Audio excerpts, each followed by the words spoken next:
नमस्ते मेरे दोस्त, और फिर से स्वागत है जी केमिस्ट्री में टिपिकल मंक के साथ। ये है क्लास 7 और आज हम कुछ ऐसा ढूंढ रहे हैं जो लुईस डॉट स्ट्रक्चर्स कभी नहीं दिखा सकते। वही ऑक्सीजन लीजिए जो भी आप सांस ले रहे हैं। इसका लुईस स्ट्रक्चर बनाइए, इलेक्ट्रॉन्स गिनिए और हर एक इलेक्ट्रॉन पेयर निकलता है, कहीं भी अनपेयर इलेक्ट्रॉन नहीं। और फिर भी लिक्विड ऑक्सीजन को एक स्ट्रॉन्ग मैग्नेट के पास रखिए तो वह साफ साफ चिपक जाती है, ठीक आयन फाइलिंग्स की तरह खिंच जाती है। उस मॉलिक्यूल के भीतर कुछ मैग्नेटिक है और लुईस डॉट्स के पास इसकी कोई एक्सप्लेनेशन नहीं है। जब सारा ने पहली बार ये डेमोन्स्ट्रेशन एक वीडियो में देखा तो उसे लगा ये कोई ट्रिक है, पर यह ट्रिक नहीं था। इसके एक्सप्लेनेशन एक परत और गहरी है, मॉलिक्यूलर ऑर्बिटल थ्योरी के भीतर, और जी इसी परत को बड़े मजे से बॉन्ड ऑर्डर न्यूमेरिकल्स में बदल देता है, आयंस पर जिन्हें कोई लुईस डायग्राम बना भी नहीं सकता। आज one idea at a time हम वो गहरी परत बनाएंगे और साथ में हाइड्रोजन बॉन्डिंग की खामोश ताकत भी। एक धीमी सांस लीजिए, चलिए शुरू करते हैं। तो आज की क्लास से आप क्या लेकर जाएंगे? पहला, मॉलिक्यूलर ऑर्बिटल्स थ्योरी, खुद कैसे एटॉमिक ऑर्बिटल्स मिलकर बॉन्डिंग और एंटी बॉन्डिंग मॉलिक्यूलर ऑर्बिटल्स बनाते हैं। दूसरा, नाइट्रोजन और ऑक्सीजन के मोड डायग्राम्स, बॉन्ड ऑर्डर और मैग्नेटिज्म, वो असली वजह जिससे ऑक्सीजन पैरामैग्नेटिक है। तीसरा, आयंस के लिए बॉन्ड ऑर्डर न्यूमेरिकल्स, डायऑक्सीजनोकेशन, सुपर ऑक्साइड आयन और पेरोक्साइड आयन, ठीक वही जहां जी अक्सर एक पूरा सवाल छिपा देता है। चौथा, डायपोल मोमेंट, पोलैरिटी, फाइजेंस के रूल्स और हाइड्रोजन बॉन्डिंग, मॉलिक्यूल्स के बीच भी और एक ही मॉलिक्यूल के भीतर भी। और पांचवा, जी की ड्रिल्स, असर्शन और रीजन, मैच द कॉलम और एक बॉन्ड ऑर्डर न्यूमेरिकल, ताकि आज जो सीखें वह स्कोर में भी बदल जाए। तैयार है? One idea at a time. चलिए वहीं से शुरू करते हैं जो लुईस स्ट्रक्चर्स नहीं कर सकते। एटॉमिक ऑर्बिटल्स यही कहानी खत्म नहीं करते। जब दो एटम्स एक दूसरे के पास आते हैं तो उनके ऑर्बिटल्स मिलते हैं, मिक्स होते हैं और बिल्कुल नए मॉलिक्यूलर ऑर्बिटल्स बनाते हैं जो पूरे मॉलिक्यूल के होते हैं, किसी एक एटम के नहीं। और यह दो तरह के होते हैं। एक बॉन्डिंग ऑर्बिटल न्यूक्लियर के बीच इलेक्ट्रॉन डेंसिटी इकट्ठा करता है और एनर्जी को कम करता है, यह एटम्स को जोड़े रखता है। एक एंटी बॉन्डिंग ऑर्बिटल इसके विपरीत करता है, इसमें न्यूक्लिया के बीच एक नोड होता है, एनर्जी बढ़ जाती है और एटम्स अलग हो जाते हैं। बॉन्ड ऑर्डर बताता है कि कौन सी तरफ भारी है। यह bonding electrons minus anti bonding electrons का आधा होता है। संख्या जितनी बड़ी, बॉन्ड उतना ही मजबूत और छोटा। और यहाँ असली इनाम है, इन मॉलिक्यूलर ऑर्बिटल्स में बैठे अनपेयर इलेक्ट्रॉन्स एक मॉलिक्यूल को पैरामैग्नेटिक बना देते हैं, मैग्नेट की तरफ खींचता हुआ। लुईस डॉट स्ट्रक्चर्स कभी इसे दिखाने के लिए बने ही नहीं थे, मॉलिक्यूलर ऑर्बिटल्स थ्योरी बना था। इस डायग्राम को ध्यान से देखिए क्योंकि ये इस चैप्टर की सबसे ज्यादा पूछी जाने वाली पिक्चर है। मॉलिक्यूलर ऑर्बिटल्स नीचे से भरते हैं, सबसे कम एनर्जी वाला पहले, ठीक एटॉमिक ऑर्बिटल्स की तरह। ऑक्सीजन के लिए आखिरी दो इलेक्ट्रॉन्स एक ही एंटी बॉन्डिंग पाई ऑर्बिटल में इकट्ठा नहीं हो सकते। हंट का रूल उन्हें दो अलग अलग पाई स्टार ऑर्बिटल्स में भेजता है, हर एक में एक इलेक्ट्रॉन। वही दो अकेले अनपेयर इलेक्ट्रॉन्स पूरी एक्सप्लेनेशन है। इसीलिए ऑक्सीजन पैरामैग्नेटिक है और इसीलिए यह मैग्नेट से चिपकती है। सारे इलेक्ट्रॉन्स के लिए तो बॉन्ड ऑर्डर 2 निकलता है, वही डबल बॉन्ड जो आप पहले से जानते हैं। अब नाइट्रोजन को इसके बराबर रखिए। नाइट्रोजन हर बॉन्डिंग ऑर्बिटल भर देता है और पाई स्टार ऑर्बिटल्स को पूरी तरह खाली छोड़ देता है, कहीं भी अनपेयर इलेक्ट्रॉन नहीं। इससे नाइट्रोजन का बॉन्ड ऑर्डर 3 आता है और यह चुपचाप डायमैग्नेटिक रहता है। ऑक्सीजन के बिल्कुल विपरीत, बस एक कॉलम आगे। अब कई स्पीसीज को साथ रखकर देखते हैं कि बॉन्ड ऑर्डर कैसे बदलता है। रूल कभी नहीं बदलता। Bond order bonding electrons minus anti bonding electrons का आधा होता है। संख्या जितनी बड़ी, बॉन्ड उतना ही मजबूत और छोटा। नाइट्रोजन सबसे ऊपर बैठा है, बॉन्ड ऑर्डर 3 के साथ, एक जेन्युइन ट्रिपल बॉन्ड। यही वजह है कि नाइट्रोजन गैस इतनी अनरिएक्टिव है। अब ऑक्सीजन के anti bonding pi star orbital से एक इलेक्ट्रॉन निकाल लीजिए और आपको मिलता है डाइऑक्सीजनल बॉन्ड ऑर्डर बढ़कर 2.5 हो जाता है। न्यूट्रल ऑक्सीजन से भी मजबूत। एंटीबॉन्डिंग इलेक्ट्रॉन निकालना हमेशा बॉन्ड को मजबूत करता है। इसके बदले एक इलेक्ट्रॉन अंदर डालिए तो मिलता है super oxide ion. Bond order 1.5 पर एक और डालिए तो पेरोक्साइड आयन बॉन्ड ऑर्डर 1 तक गिर जाता है। इस पूरे परिवार का सबसे कमजोर, सबसे लंबा ऑक्सीजन बॉन्ड। अब जी वाला ट्विस्ट, एक पूरा न्यूमेरिकल धीरे धीरे मंक के तरीके से। चलिए सुपर ऑक्साइड आयन लेते हैं, ऑक्सीजन जिसमें एक एक्स्ट्रा इलेक्ट्रॉन है, और उसका बॉन्ड ऑर्डर भी निकालते हैं और ये भी देखते हैं कि ये अब भी मैग्नेटिक है या नहीं। स्टेप 1, इलेक्ट्रॉन्स गिनिए। न्यूट्रल ऑक्सीजन में 16 इलेक्ट्रॉन्स होते हैं। सुपर ऑक्साइड आयन में एक और मिल गया है, यानी कुल 17 इलेक्ट्रॉन्स। स्टेप 2, उस एक्स्ट्रा इलेक्ट्रॉन को जगह दीजिए। यह कोई नया ऑर्बिटल शुरू नहीं कर सकता, तो ये उन 2 पाई स्टार ऑर्बिटल्स में से एक के अंदर पेयर हो जाता है, जिनमें से हर एक न्यूट्रल ऑक्सीजन में सिर्फ एक इलेक्ट्रॉन रखता था। एक पाई स्टार ऑर्बिटल अब 2 इलेक्ट्रॉन से भरा है, दूसरा अब भी सिर्फ एक रखता है। स्टेप 3, बॉन्डिंग और एंटी बॉन्डिंग इलेक्ट्रॉन्स को अलग अलग गिनिए। बॉन्डिंग इलेक्ट्रॉन्स 8 पर टिके हैं, एंटी बॉन्डिंग इलेक्ट्रॉन्स अब 5 है, 2 सिग्मा स्टार 2s में और 3 दोनों पाई स्टार ऑर्बिटल्स में फैले हुए। स्टेप 4, फॉर्मूला लगाइए। बॉन्ड ऑर्डर बराबर 8-5 का आधा, यानी 1.5। न्यूट्रल ऑक्सीजन के बॉन्ड ऑर्डर 2 से कमजोर और लंबा। स्टेप 5, मैग्नेटिज्म जांचिए। एक पाई स्टार ऑर्बिटल अब भी एक अकेला अनपेयर्ड इलेक्ट्रॉन रखता है, तो सुपर ऑक्साइड आयन अब भी पैरामैग्नेटिक है। बॉन्ड ऑर्डर और मैग्नेटिज्म दोनों इन्हीं 5 स्टेप्स से निकले। अब एक पूरी तरह अलग फोर्स, जो कभी बॉन्ड ऑर्डर की कैलकुलेशन में नहीं दिखती, फिर भी यही तय करती है कि पानी रूम टेम्परेचर पर लिक्विड क्यों है। जब भी हाइड्रोजन, फ्लोरीन, ऑक्सीजन या नाइट्रोजन से बॉन्डेड होता है, वो लगभग नंगा रह जाता है और किसी पास के मॉलिक्यूल पर बैठे लोन पेयर को पकड़ने के लिए हाथ बढ़ाता है। जब ये हाथ बढ़ाना अलग अलग मॉलिक्यूल्स के बीच होता है, तो हम इसे इंटरमोलेक्युलर हाइड्रोजन बॉन्डिंग कहते हैं और यह मॉलिक्यूल्स को आपस में बुन देता है।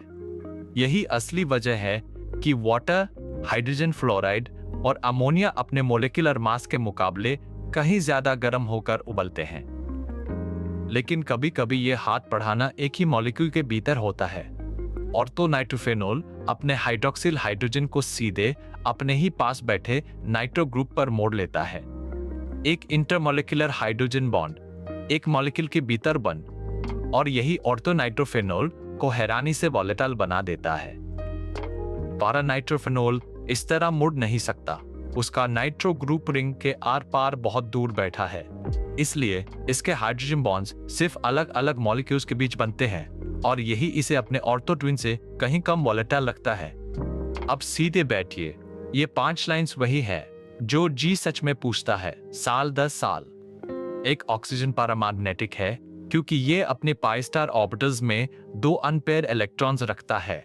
यही मॉलिक्यूलर ऑर्बिटल थ्योरी की लुईस स्ट्रक्चर्स पर सबसे बड़ी जीत है और जी इसे सीधे पूछता है। 2, बॉन्ड ऑर्डर की लाडा ठंडे दिमाग से याद कर लीजिए। डीऑक्सीजेनल केशन 2.5 पर, ऑक्सीजन 2 पर, सुपर ऑक्साइड 1.5 पर, पेरोक्साइड 1 पर, और याद रखिए नाइट्रोजन का अपना बॉन्ड ऑर्डर 3 इन सबसे ऊपर बैठा है। 3, हाइड्रोजन का सबसे सिंपल मॉलिक्यूलर ऑर्बिटल डायग्राम होता है। 2 bonding electrons, 0 anti bonding electrons, bond order ठीक एक, वही जवाब जो वैलेंस बॉन्ड थ्योरी पहले से देती है। 4, एक पोलर बॉन्ड का मतलब पोलर मॉलिक्यूल नहीं होता। कार्बन डाइऑक्साइड दुनिया और बिल्कुल सिमेट्रिक है, तो उसके 2 पोलर कार्बन ऑक्सीजन बॉन्ड्स मिलकर नेट डाइपोल मोमेंट को 0 कर देते हैं। और फाजन्स के रूल्स याद रखिए, छोटा केशन, बड़ा एनियन और ज्यादा चार्ज तीनों बॉन्ड को कोवेलेंट कैरेक्टर की तरफ धकेलते हैं। 5, हाइड्रोजन बॉन्डिंग सिर्फ फ्लोरीन, ऑक्सीजन या नाइट्रोजन के साथ वाटर, हाइड्रोजन फ्लोराइड और अमोनिया के अनोमलीज को समझाती है। और याद रखिए कि इंटरमोलिकुलर हाइड्रोजन बॉन्ड जैसे ऑर्थो नाइट्रोफेनॉल में इंटरमोलिकुलर वाले से पूरी तरह अलग बर्ताव करता है। अब जी के तरीके से ड्रिल करते हैं। 4 ऑप्शंस याद रखिए। ऑप्शन ए, दोनों स्टेटमेंट्स ट्रू और रीजन असर्शन को एक्सप्लेन करता है। ऑप्शन बी, दोनों ट्रू लेकिन रीजन एक्सप्लेन नहीं करता। Option C, assertion true, reason false. Option D, assertion false, reason true. पहला, असर्शन, ऑक्सीजन मॉलिक्यूल पैरामैग्नेटिक है। रीजन, इसके pi star anti bonding orbitals में 2 अनपेयर्ड इलेक्ट्रॉन्स हैं। पहले हर स्टेटमेंट को अलग जांचिए। असर्शन ट्रू है? हाँ। रीजन ट्रू है? हाँ। और क्या रीजन असर्शन को एक्सप्लेन करता है? बिल्कुल, वही 2 अनपेयर्ड इलेक्ट्रॉन्स मैग्नेटिज्म की पूरी वजह है। दोनों true, reason explains, option A. दूसरा, असर्शन, सुपर ऑक्साइड आयन का बॉन्ड ऑर्डर न्यूट्रल ऑक्सीजन से ज्यादा है।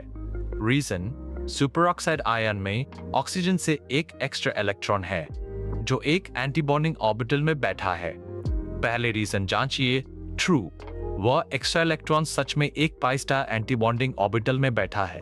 अब असर्शन, एक extra anti bonding electron bond order को सिर्फ घटा सकता है, 2 से 1.5 तक कभी बढ़ा नहीं सकता। असर्शन फॉल्स है, रीजन ट्रू है, ऑप्शन डी। यही वो ट्रैप है जिसमें डेविड एक बार फंस गया था, यह मानकर कि ज्यादा इलेक्ट्रॉन्स का मतलब हमेशा मजबूत बॉन्ड होता है। तीसरा, असर्शन, कार्बन डाइऑक्साइड का नेट डिपोल मोमेंट 0 है। रीजन, कार्बन डाइऑक्साइड के भीतर कार्बन ऑक्सीजन बॉन्ड्स खुद नॉन पोलर हैं।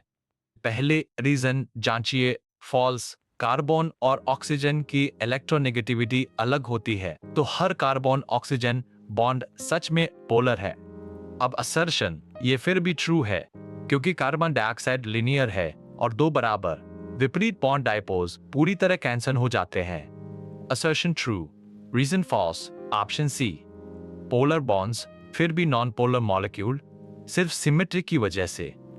अब एक क्विक मैच, रिवील से पहले हर बॉन्ड ऑर्डर खुद बोलिए। नाइट्रोजन बॉन्ड और 3, एक जेन्युइन ट्रिपल बॉन्ड। डाइऑक्सीजीनोकेशन बॉन्ड ऑर्डर 2.5, न्यूट्रल ऑक्सीजन से भी मजबूत। ऑक्सीजन खुद बॉन्ड ऑर्डर 2 और अब भी पैरामैग्नेटिक। और super oxide ion bond order 1.5, oxygen से कमजोर पर फिर भी एक अनपेयर्ड इलेक्ट्रॉन के साथ। अगर चारों जवाब रिवील से पहले आपके मन में आ गए तो बॉन्ड ऑर्डर की लैडर अब आपकी होने लगी है। यह जी का एक फेवरेट फॉर्मेट है। मैं कुछ स्टेटमेंट्स पढ़ूंगा, आप चुपचाप गिनिए कि कितने सही हैं। स्टेटमेंट 1, ऑक्सीजन मॉलिक्यूल के पाई स्टार ऑर्बिटल्स में 2 अनपेयर्ड इलेक्ट्रॉन्स हैं। अपना फैसला रोक कर रखिए। स्टेटमेंट 2, डाइऑक्सीजेनोकेशन का बॉन्ड ऑर्डर न्यूट्रल ऑक्सीजन से छोटा है। जवाब देने से पहले सोचिए कि इलेक्ट्रॉन किस ऑर्बिटल से निकला था। स्टेटमेंट 3, नाइट्रोजन मॉलिक्यूल डायमैग्नेटिक है, हर इलेक्ट्रॉन पेयर के साथ।